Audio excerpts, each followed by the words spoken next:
हमरा नाम लिख दा। हो अपना दिलवा पगोरी हमरा नाम लिख दा। अपना दिलवा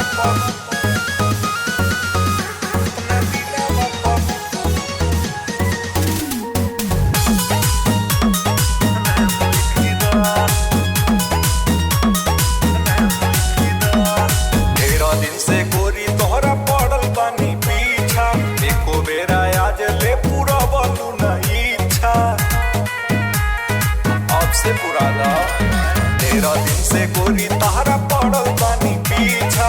एको बेरा आज ले पूरा बोलू नहीं छा। पूरा जानो दिल का और मन कोई दो। पूरा जानो दिल का और मन कोई दो। अपना दिलवा पगोरी हमरा नाम लिख दो।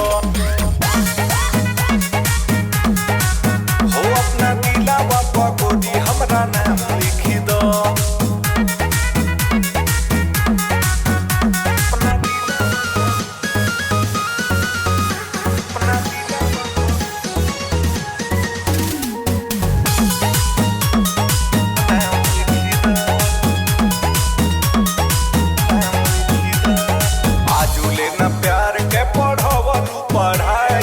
हमारा के देखी के तू लगे लूला जाई। का करी आजू लेना प्यार के पढ़वलू पढ़ाई।